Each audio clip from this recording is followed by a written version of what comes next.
Fala pessoal, tudo bem? Aqui professor Rafael na área para a gente comentar rapidamente as 5 questões de administração pública para o técnico judiciário auxiliar do TRF4.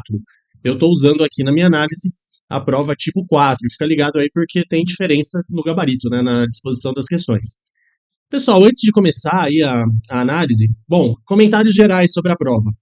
Achei uma prova um pouco enviesada, de tantos assuntos que tinha, né, para tratar. A gente acabou é, vendo aí poucos assuntos sendo cobrados, apesar de serem só 5 questões, né? Mas eu gostaria aí que fosse uma prova um pouquinho mais bem explorada, ou então, pelo menos, mais questões na prova. Mas, enfim, não acho que tenha recurso, não tem nenhum argumento bastante grande aqui, bastante efetivo para recurso, mas vamos à análise aqui dessas 5 questões, começando da questão 25. Partindo da definição de que o processo organizacional é aquele que tem como base uma reunião em cadeia de tarefas organizadas cronologicamente e com o objetivo de fazer uma ou mais entrega recorrente de serviço, em contexto de fluxo de produção, dentro de uma classificação de modelos, o processo organizacional de apoio é aquele que, lembra, no aulão a gente comentou e na aula teórica também, os 3 tipos básicos de processo. Processos primários, finalísticos, que estão ligados à missão da organização e entregam valor direto para o cliente final. Os processos de suporte, secundários, de apoio, que são os processos que geram valor para os processos primários, para os demais processos. Mas o cliente não os enxerga, não gera valor direto para o cliente. E os processos de gestão, gerenciais, de governança, que são aqueles responsáveis por manter a máquina em ordem, a estrutura em ordem, manter o alinhamento estratégico, pensar no longo prazo, manter a coisa coesa, integrada, coordenada. Ok? Gerenciais, primários de suporte, apoio, enfim. Se ele quer o de apoio, você vai ter que procurar algum que não faça, que não entregue valor diretamente para o cliente final, mas sim para os demais processos. Ó, a coordenação entre os processos primários e de gerenciamento, isso não é o processo de apoio quem faz. Coordenação é o próprio processo de gerenciamento. Não há entrega, não se entrega valor diretamente ao usuário, ao cliente? Sim, esse é o processo de apoio. Não se admitem ajustes de procedimento no curso do processo? Sim, os processos são flexíveis, são vivos. Lembra do PDCA, por exemplo? Eu constantemente vou melhorando os meus processos. A entrega final do serviço ao usuário, isso é o primário. Não vou colocar primeiro aqui, que senão vai ficar confuso. Primário. E a percepção de valor também é primário, portanto, alternativa B mesmo, sem possibilidade de recurso, questão dentro do escopo do edital. Próximo. Durante o procedimento de gestão de um projeto, há necessidade de analisar-se as preocupações que o rodeiam, desenvolvendo uma análise de risco. É certo que o risco. Lembra, ó, esse slide não estava no aulão. Eu tinha trazido o ciclo de gerenciamento de risco no aulão, mas aqui a gente trabalha na aula teórica. Vamos lá. Risco é um aspecto futuro que pode ser bom ou ruim.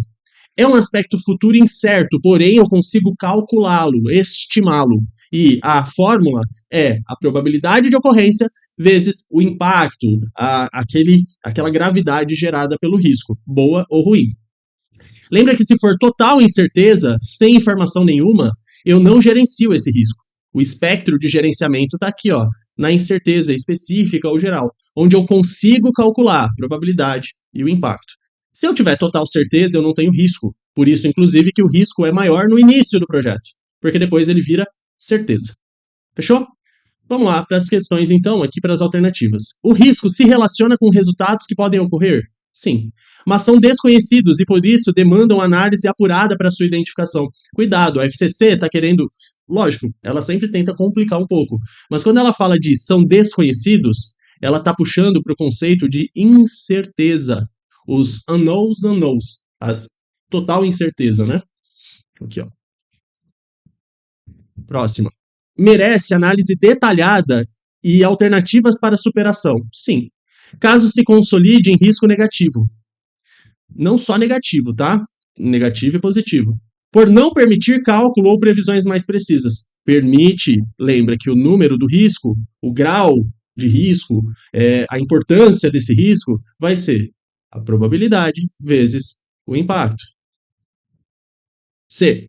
É analisado por meio de ajuda de consultores ou grupos de especialistas que criam cenários para poderem inferir melhor as ocorrências e os impactos desse projeto.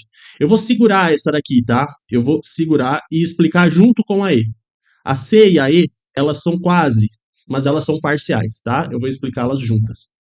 E D, pode ser mensurado pela identificação do grau de exposição do projeto ao risco, que é o nosso número do risco, a importância desse risco, consubstanciado nos fatores, né? Calculado nos fatores de probabilidade e impacto. Probabilidade e impacto. Perfeito. Alternativa D. Rafael, por que não pode ser a C e a E? Porque a C e a E, elas não resolvem todos os riscos. Vamos lá.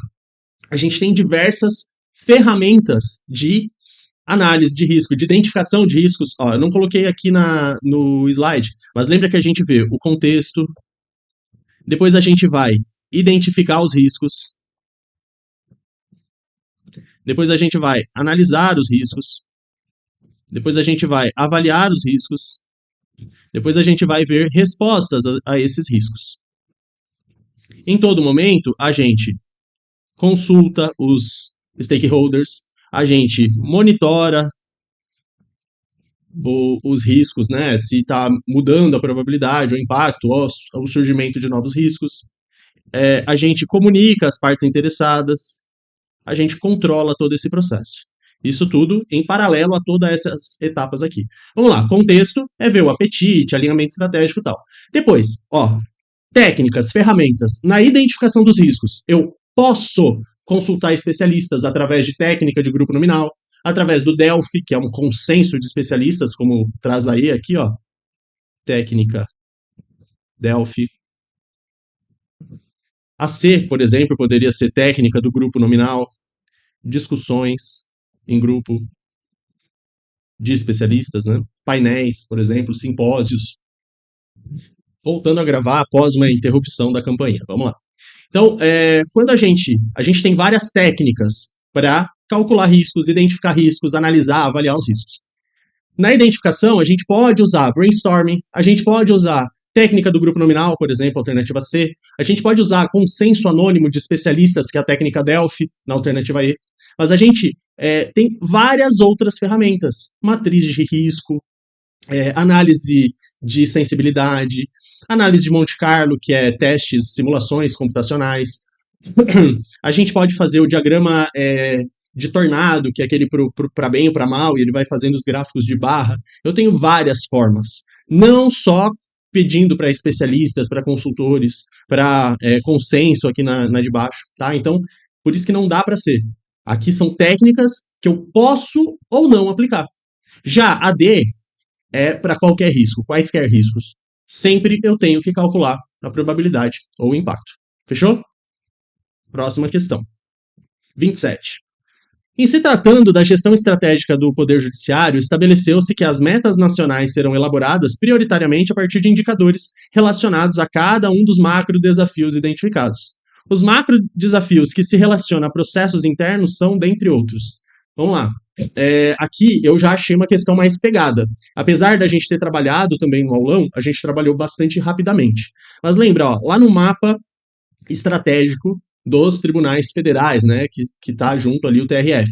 A gente tinha 3 perspectivas: aprendizado, crescimento, processos internos e a parte da sociedade, né, do cliente, do usuário. Trazendo de processos internos é a que tinha mais macro desafios, mais macro processos, né? Trouxe ela aqui, A gente tem 1, 2, 3, 4, 5, 6, 7, 8 macro desafios. E é isso que você teria que saber na prova.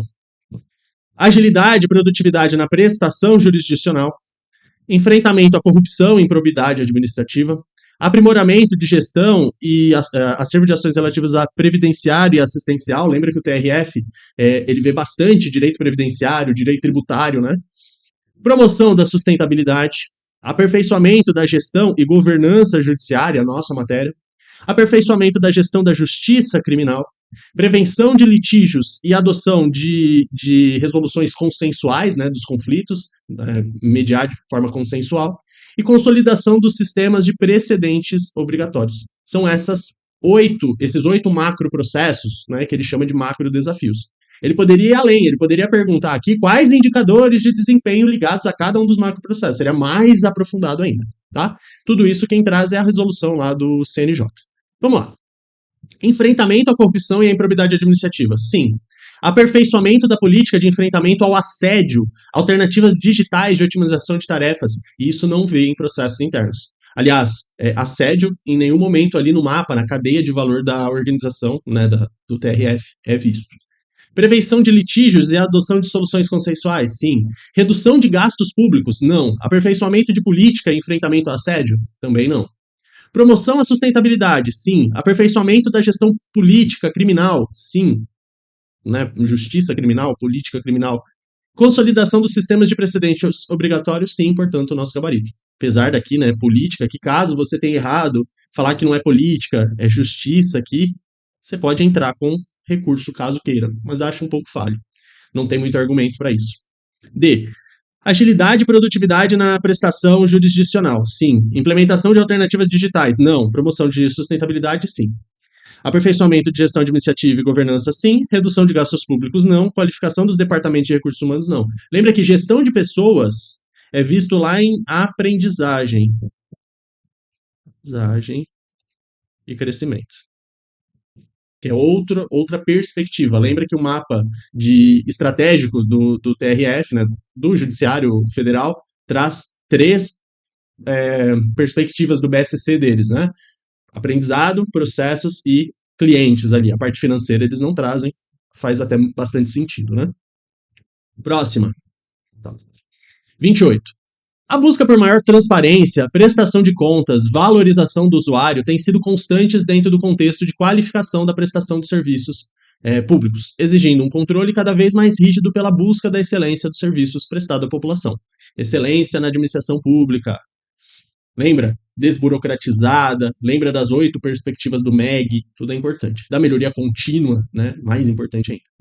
Dentro da cultura de excelência na prestação dos serviços públicos, e tem que se criar uma cultura, porque senão todas as tentativas, as deliberações cairão por terra se a cultura comer a estratégia de café da manhã, né? A gente tem que criar essa cultura para ajudar, que senão ela veta quaisquer melhorias ali, quaisquer mudanças na organização, né? Beleza.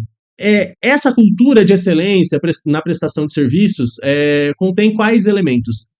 Essa questão, pessoal, eu acho ela um pouco polêmica. Caso você tenha errado, quiser mais argumentos para entrar com recurso, até eu acho que cabe, mas fracamente, tá? Porque quando a gente fala de excelência na prestação de serviços, aquilo que mais grita, assim, é o que mais importante de tudo, é você pensar sistemicamente interrelacionado, de forma adaptável e melhorando continuamente. Essas 3 características são as mais importantes, certo? Elas gritam. Melhoria contínua sempre. Por quê? Porque o mundo muda e a organização precisa acompanhar isso e até, na medida do possível, antecipar.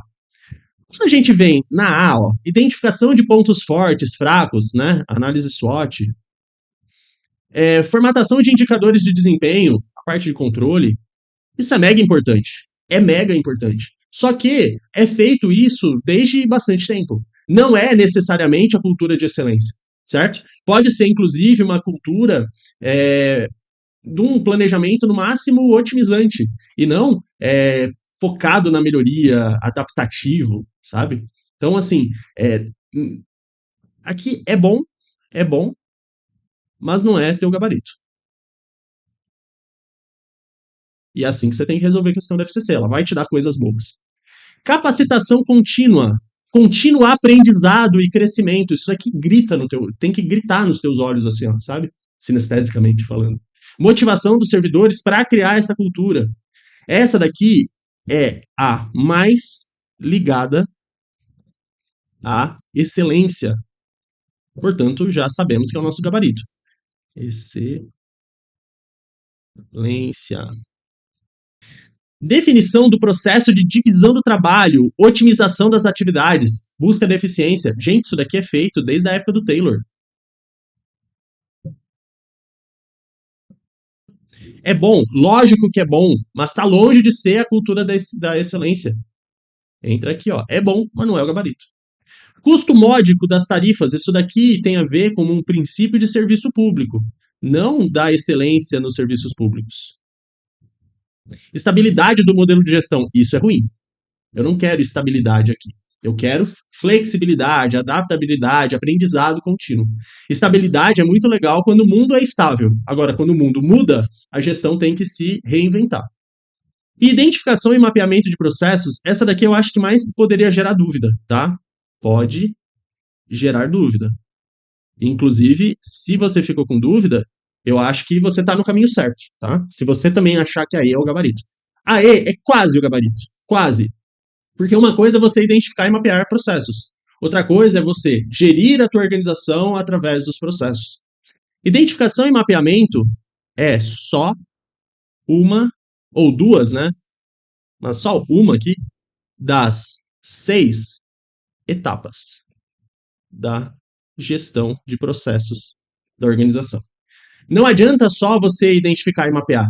E a melhoria dos processos, o refinamento contínuo desses processos. Entendeu a sutil diferença? A sutil pegadinha aqui dessa questão? Para facilitar, você poderia lembrar até do aulão do MEG, né? Aprendizado, cultura organizacional, aprendizado organizacional e inovação, que é essa parte de capacitação contínua, melhoria contínua, né? A motivação não está explícita, não é um item explícito, mas você lembra que se o servidor não tiver motivado, essa cultura aqui não será criada, tá? Vai dar errado essa tentativa de melhoria aqui, tá? Identificação dos processos, mapeamento do processo, orientação por processos, aqui é quase, mas de novo, não é só uma das etapas, identificar e mapear os processos, né? Você tem que analisar, desenhar, transformar, implementar, controlar e refinar ainda esses processos. Então tem muita coisa ainda.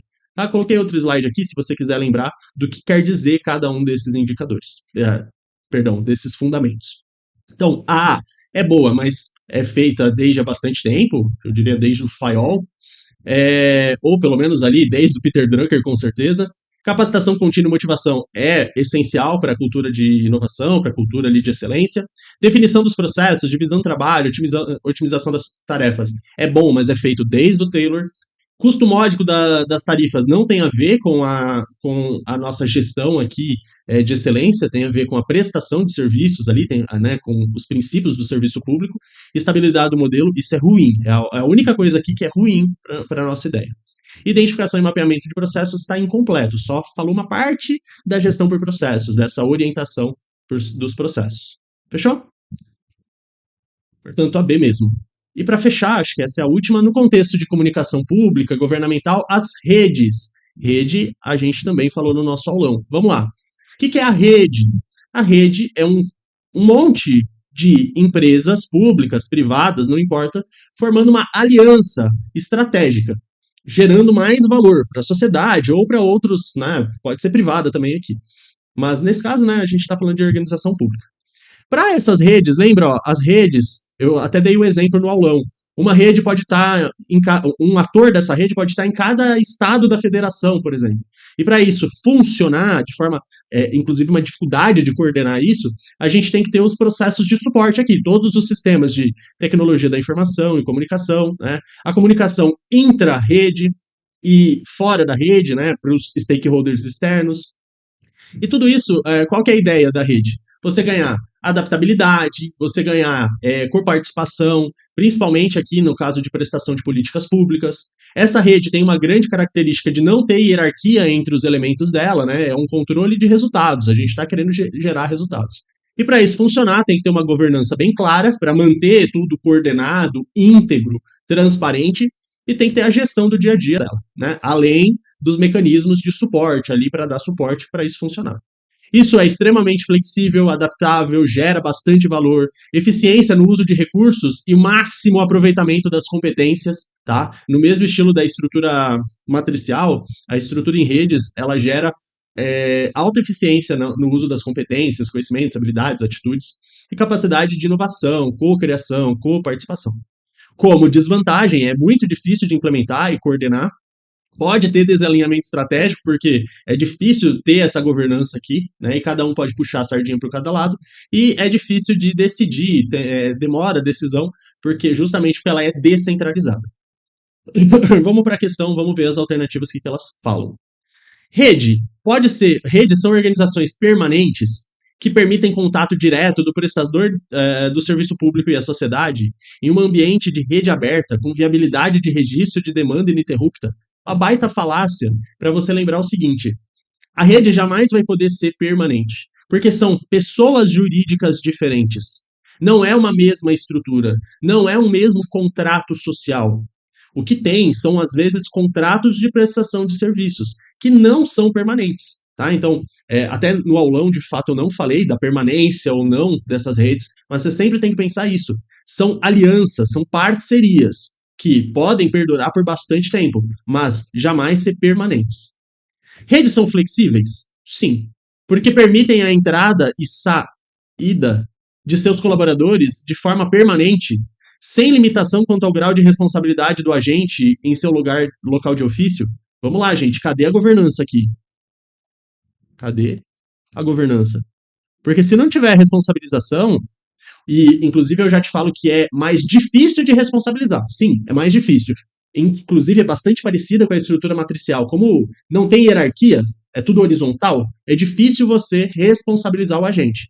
Mas não é importante. Não é, ó. Sem limitação. Desculpa, até a questão tá falando que é possível, né? Sem limitação é sem dificuldade. É bastante difícil, justamente por não ter hierarquia, ser todo mundo ali parceiro de forma horizontal. Mas tem limitação, então, ó, tem limitação, mas não é impossível, né? Justamente tá a governança ali para trabalhar isso, tá? Eu li rápido, li errado. Na verdade, o erro tá de falar que não tem limite. Tem limite. É difícil de responsabilizar, mas não impossível.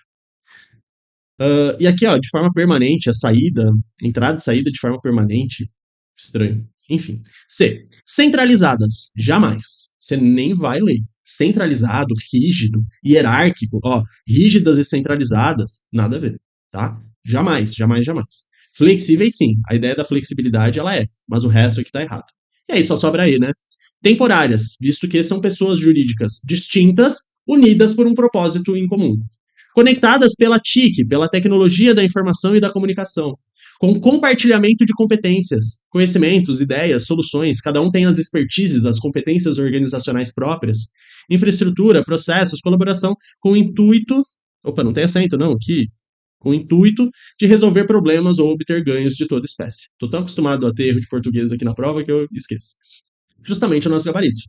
Faltou realmente no aulão falar que as redes são temporárias, mas pensa sempre nessa ideia, elas são flexíveis. Cada pessoa jurídica ali, cada órgão, cada ente, cada até a iniciativa privada, cada um é soberano, é independente.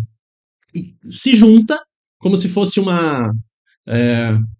Vão fazer uma batalha junto aí, né, uma aliança estratégica junto, para, de repente, criar valor numa política pública, criar valor ajudando outras organizações, numa pesquisa, numa joint venture, sei lá.